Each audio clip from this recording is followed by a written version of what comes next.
Brinch Hansen was a computer scientist, professor, and author who focused on computer architecture. He was born in 1938 in Frederiksberg, Denmark, but spent a good amount of his career working abroad in the USA. He's often considered a pioneer in his work on operating systems and parallel programming. His books are also renowned as being easy to understand, even decades later, with Hansen being referred to as one of the best explainers in the business. When Hansen grew up, he wanted to pursue studying an academic area that was still in its pioneering days, because he wanted to make more fundamental contributions to it.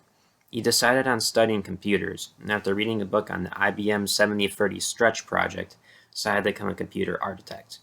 He studied at the Technical University of Denmark and got his master's degree in electrical engineering in 1962. Afterwards, he worked in Copenhagen, Denmark for 8 years, where he was responsible for the development of the RC4000 minicomputer. This computer was significant, as it was the one that introduced the operating system kernel and the separating of policy and mechanism in operating system design. It also made microkernels and remote procedure calls standard in operating systems. Hansen then moved to the US to work abroad.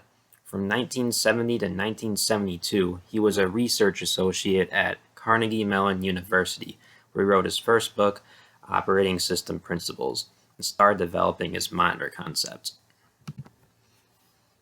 Monitors combine synchronization and object-oriented programming, and used this concept to develop the first concurrent programming language, Concurrent Pascal. Concurrent programming is when a program constantly switches from one task to another very quickly to the point where it's simultaneous.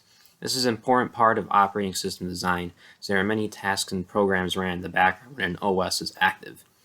As Concurrent Pascal was the first concurrent programming language, Hansen was one of the key pioneers in this concept.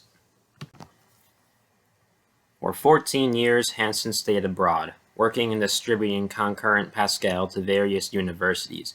He also published his second book, The Architecture of Concurrent Programs, in 1977.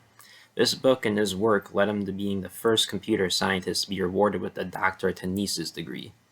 In 1982, after publishing his third book, Programming on a Personal Computer, he was named the first Henry Salvatori Professor of Computer Science at the University of South Carolina. In 1984, he returned to Denmark, which he published his fourth book, Brinch Hansen on Pascal Compilers, to be used in his own compiler course. He then created another new programming language, Joyce, to work on a multi-computer operating system he was designing. Using parallel recursion, Joyce was able to overcome limitations in communicating sequential processes, making it an effective language for the system's architecture. He then went back to the US in 1987, becoming a professor at Syracuse University. Here he worked with other students on developing parallel programs for other scientific applications. It was also here that he published his fifth book, Studies in Computational Science, Parallel Programming Paradigms.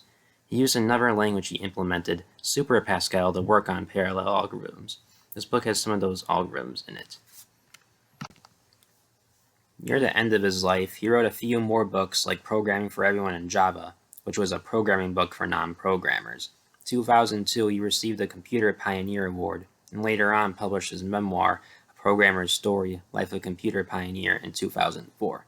Unfortunately, in 2007, he passed away, shortly after being diagnosed with terminal cancer.